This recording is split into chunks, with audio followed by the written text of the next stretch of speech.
Hey guys, it is Mike with Become the Night. Welcome back to another reaction video. The Fine Brothers really need to tell me what the freaking A their upload schedule is. I literally just this morning, at 1 o'clock this morning for me, had the Despacito episode up, and now they just throw out Iron Maiden, and I'm just like, ugh. And because today is Iron Maiden, I have unleashed the main fully. You need to make sure that we are ready to rock when the Maiden is here. That definitely wasn't weird or anything. And just like Despacito, I am again rocking the Macallan 12. When you buy this size, this is what we call light pimpin'. Let's get to the rock.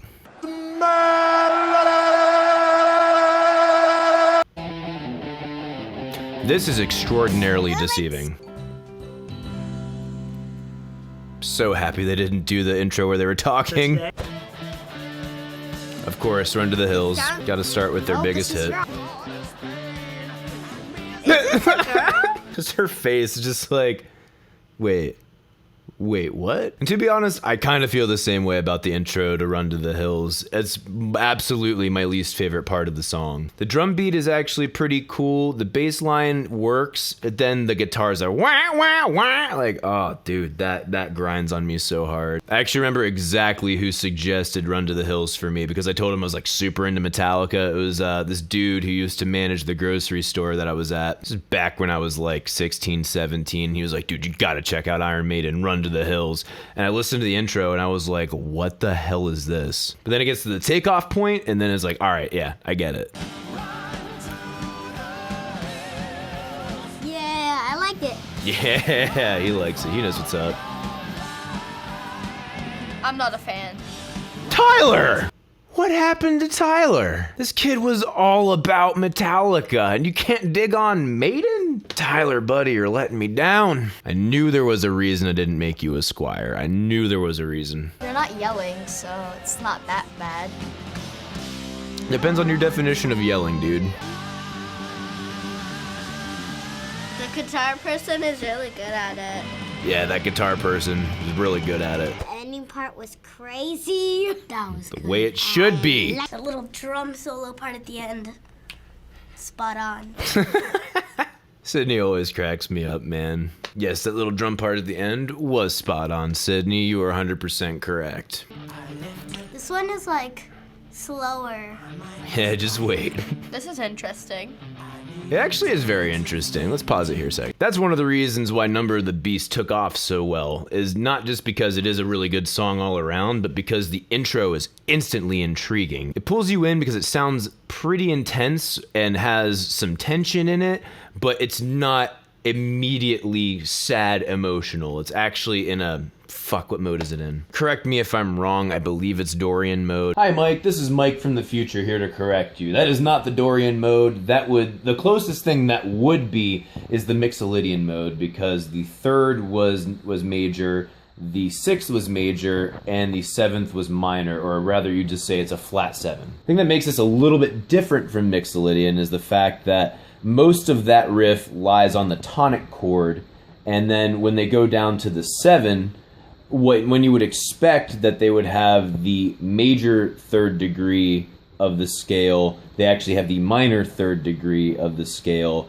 And that was really just because, I mean, these guys always did tonic 1 minor chord and then a major 6, major 7 chord. I'm using lots of terms interchangeably for different parts here. I apologize if it's confusing. It actually does make sense if I could diagram it out for you. Either way, yeah, so those are my corrections. But because of that, it's not outwardly sad and negative. There's like a little bit of positivity. Something about this really pulls me in, but at the same time, I'm extremely cautious that like I'm gonna get fucked on this one. The same way, like in this song, they're talking about Number of the Beasts, about a satanic incantation or some kind of ceremony or some shit. The devil is extraordinarily luring. I mean, he's very appealing and attractive, and that's kind of the way this intro is. It's like, it's pulling you in slowly but surely. You like really kind of are afraid it's gonna be a bad choice, but you're like, okay, this kind of feels like a good choice. It's weird. Of course, to her it's weird. Okay, this part is really crazy because he's like just screaming. Why do they have to have the screaming in the background? Tyler, dude, if you're down with Hetfield vocals, I mean, come on. And that's the thing too, is Bruce Dickinson, sorry, pronouncing it correctly this time. I fucked up the first time. It was actually an accident. Bruce Dickinson's voice is absolutely a love or hate it. There's no in between. You either think it's totally awesome, or you're like, nah, I can't do this. Can't do this at all. That scream in the back of that, I think there's a shit ton of takes they tried to do to get that perfect, and holy fuck did they nail it. There's a fine line between that being completely unappealing and amazingly badass, and they nailed the badass. Like, damn, well done. I like this. I like the beat. All right.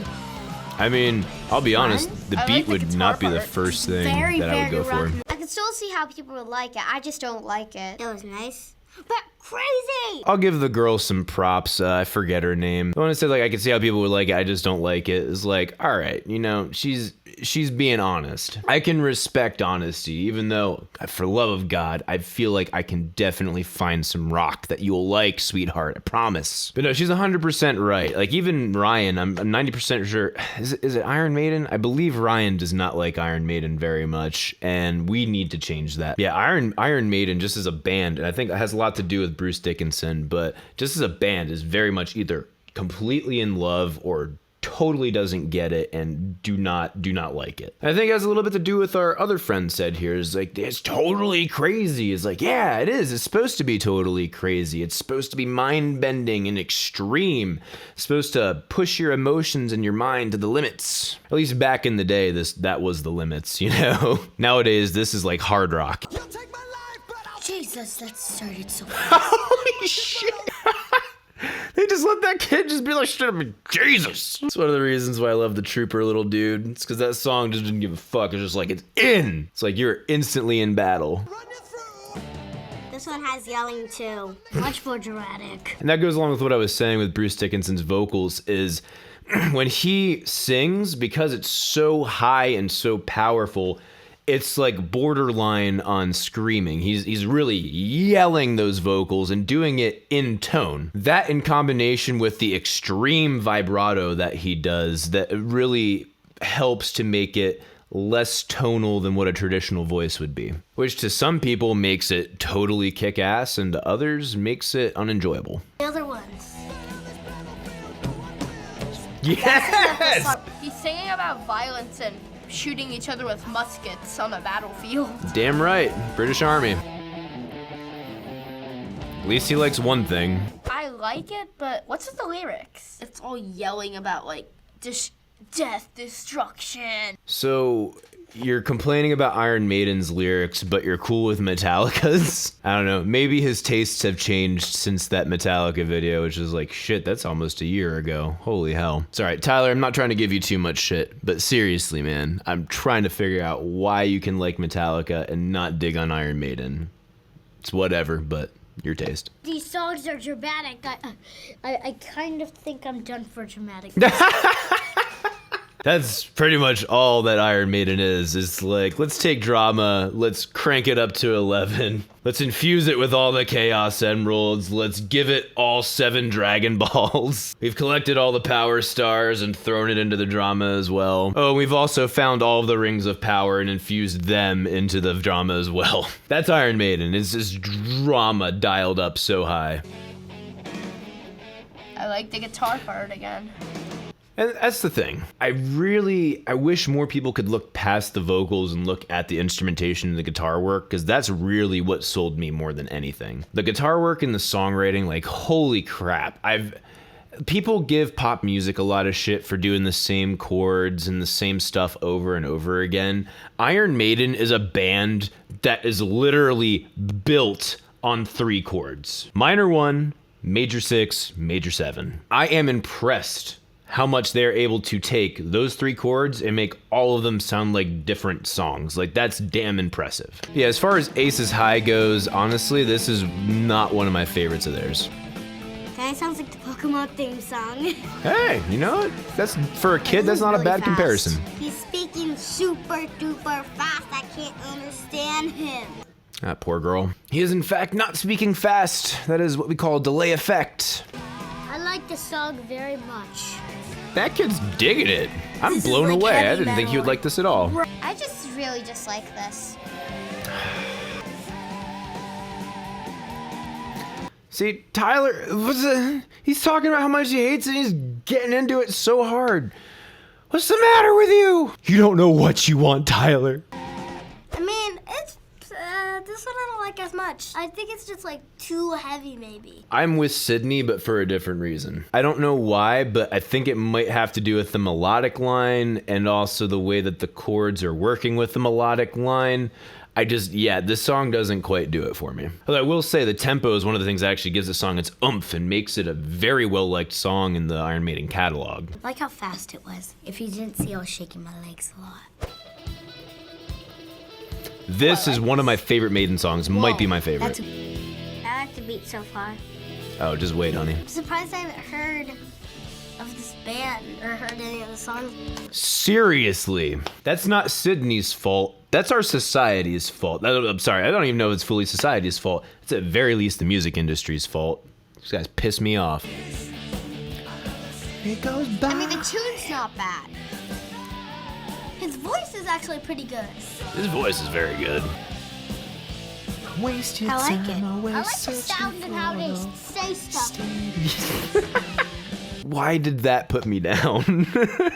Yeah, that's probably one of the things I like most about this song is particularly the production of it. I mean, yes, the actual song structure itself is fantastic and the guitar solo is totally badass, but really what sells it to me is the production. Like, damn, Iron Maiden's never been known for having an amazing production, but the soundscape made on this one was very wide, very full, and not too roomy, but man, oh my gosh, talk about the drums. Iron Maiden loves that room mic on the drums, and then just squash the motherfucker. Not a fan. I'm Fair sorry, enough. Iron Maiden fans, but like, I don't really like this. It's okay, Tyler. It's okay. All right, guys, still give love to Tyler. It's okay if you're slightly disappointed, but don't be disappointed in him. Be disappointed in your own expectations. This isn't another case of somebody being an Evan. Evan was just being a little turd. He's just honestly not liking it. He's being honest about it. It's okay. The only thing I would have said, I wish they could have played this one for... Just wait, kid. I wish they could have played them the live version of this Okay. one. This sounds like an old man gone insane. Kind of. What the? That's really scary. Yes, it is. I am really happy she's getting into it, but just watching her, this smiling face is like, with Fear in the Dark playing in the background. It's too much. It's too much. You're adorable, young lady. The tune's not bad, I guess. Hey, she's trying. She's trying, guys. If he's afraid of the dark, why don't he just say it like a nightlight or something? And that's something. You would think as kids they would be more understanding of the subject matter of this song, being afraid of the dark. I remember when I was a kid, I was scared shitless of the dark. You think this would speak to them extraordinarily, but whatever, Sorry guys, I love the shit out of Maiden. That is a very good Halloween song. That's not a bad idea, actually. Guessing it's gonna get fast. Good guess. She learns fast, guys. I like how he sings and then it's bam bam. Yes, yes. That is what we call emphasis or accenting. Absolutely. That's one of the key things I learned from Maiden was being able to put emphasis on those parts. Some of the roots of power metal and symphonic metal, I mean, it comes really more from a classical theory area. I should say classical songwriting, not so much theory. Yes, having those big dramatic bursts of emotion. That's where the shit's at. Okay, these words don't make sense. They actually make a lot of sense. It's about a guy who's going to get executed. Whoever plays the drum for this song is really good. Yes, he is. That would be Nico McBrain, who is badass. Which I'm assuming that's how you pronounce his last name, McBrain. I mean, it's spelled McBrain. The dude isn't necessarily a Portnoy or a Neil Peart, but the guy writes. He's like if Ringo Starr is amazing at writing drums for the Beatles, Nico McBrain is the perfect drummer for Iron Maiden. You couldn't have found a better one. It's pretty good. Out of all the songs, I think this one might be my favorite. Damn right it is. I don't really like the songs. I just don't really like rock songs. We need to get this kid a rock and roll intervention. Oh, that's creepy. Oh, no, Eddie. what did they say? These almost seem like Halloween posters or something. Yeah, kind of. The deadly name of them and just kind of a bit deadly in their songs kind of matches with their pictures. Yes, it does, and it also matches with their subject matter that they go after in their songs. Iron Maiden's lyrics a lot of the time aren't meant to be taken super literally. Like if you take Power Slave, for example, Power Slave is a metaphor, I believe, if I'm correct, a metaphor for when they were on tour. Tell me why I have to be a power slave. I don't want to die, I'm a god, why can't I live on? The way I interpret that is they're slaves to the power of the tour, slaves to the road, slaves to doing what they do. They almost kind of want to change it, but at the same time they feel powerless because they are slaves to power. It's an interesting contrast. It's almost like they're fighting their own inner turmoil of wanting to do something else, but at the same time, they have to keep doing it because it feels good in a certain respect, and they want to please their fans. But they give it this Egyptian mythology type of setting, which is really interesting. And that's why they chose Eddie, because a lot of the ways that they choose to decorate their messages is in extreme dark, macabre, morbid imagery, and that's just their style. Some of their stuff is more literal, like The Trooper, Run to the Hills, Aces High, or even Number of the Beast. I think that one's pretty literal. It's not them worshiping Satan, it's just them talking about people who worship Satan. Yeah, I mean, if there's a group of guys who succeed really well at utilizing the morbid and macabre, I would say Iron Maiden is one of them. So Iron Maiden has 16 studio albums, 11 live albums, 7 compilation albums, 19 video albums, and the list goes on and on. Really? Just watching that kid's mind get gradually more blown was amazing. Iron Maiden is one of the most, if not the most prolific metal band of all time. I don't know one off the top of my head that was more prolific. But yeah, they did a ridiculously large catalog. Most rock and roll and pop groups wouldn't be able to stack up. It's crazy. Iron Maiden's catalog is larger than the amount of songs that Lil Wayne was featured on. So they're actually still making new music and touring to this And day. that blows So my think mind. About how fans of Iron Maiden could follow their career for over 40 years. That's crazy. 40 years. Okay, my dad might have heard of them. Okay, that was a little like 6-7-year-old, 8-9, whatever, little kid. That was his reaction to 40-some years, and he was like, oh, that's pretty cool. Then you got this fucking girl. Have been making music for quite some time, going back to the mid-90s. Oh, I didn't know that at all. That's a long time. They have some pretty loyal fans. It's a long time and a lot of songs. Iron Maiden fans are crazy loyal. I mean, you really want to become an Iron Maiden fan. If you're not into the recorded music, go to a frickin' show. I don't know about nowadays. I think their live shows nowadays aren't as good as they used to be. But dude, back in the day, holy cow, off the chain, amazing. And they weren't, usually they are pretty grand productions, but it's really just the energy they bring. It's off the wall, dude. If you haven't seen the DVD or video or whatever for Live After Death, go watch Live After Death. If you can get past the 80s jumpsuits, which are hilarious, one of my favorite live shows I've ever seen on DVD. You should be played on the radio if a lot of people like you. You should be grateful for the fans you already got, but you want more people to hear your music because you want to know how they react to your music. I want to give that girl the biggest hug right now. That was more true and more profound than what I've seen on most Fine Brothers videos, let alone come out of the mouths of most people who consume music. These guys are good enough, they're popular enough, they could be on radio. Doesn't have to be fucking pop radio, but some kind of radio. They're always getting snubbed because it's like, no, it doesn't fit into our demographic. No, this is just too edgy for us. We don't know how our demographic and our not fan base, but freaking our audience is gonna take it. It might push some people away. Take a fucking chance for once. If it honestly moves you, it's probably good.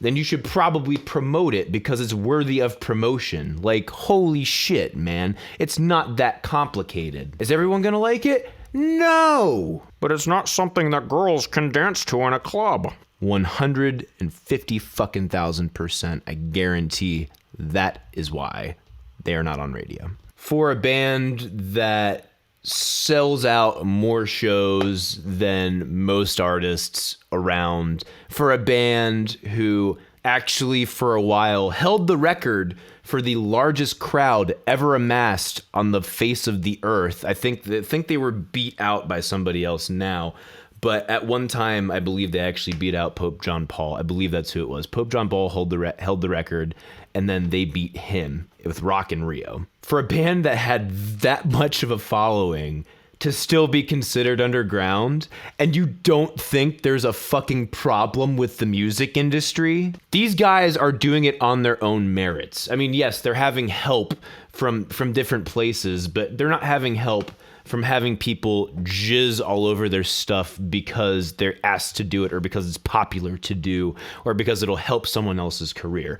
People are helping them out because their shit's that good and they deserve it. It just blows my mind, man. Like, really, you get a band this successful with this large of a fan base that can sell out stadiums guaranteed, and there's nothing put behind it. Fuck the music industry. Final thoughts. These kids were absolutely adorable. Props to them for going far outside their realm. As far as what that kid was saying about guitarist Adrian Smith and Dave Murray are off the chains outstanding. Now, I do understand, like, Iron Maiden has had more band members than most bands I've ever seen in my life. The only band member who has actually been there from beginning to end, beginning till now, is the bass player. What's his name? Steve Harris, who, by the way, makes this band. I mean, don't get me wrong, all of the other pieces are absolutely outstanding. They're absolutely outstanding and necessary, but they would not be at the level of godhood, if you will, if they did not have Steve Harris as their bass player. The guy's bass lines are so good, so catchy. Not only that, but just his bass tone that he chooses, just like, it's beautiful. Absolutely gorgeous. If there were two songs that I wish they would have listened to as opposed to any of the other ones on there, I would have picked, just personally, Wrathchild, but with the original singer, not the live version, with Paul Di'Anno, and The Evil That Men Do. The Evil That Men Do is in contention for me for one of my favorite songs of theirs.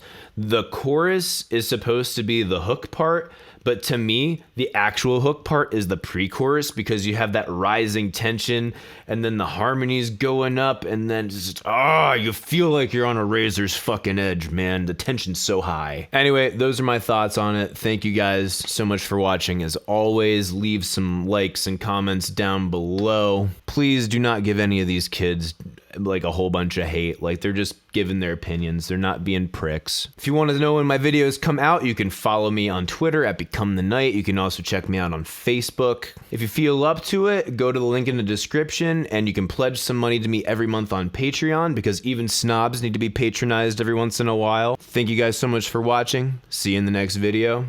Here's the Maiden. Rock on!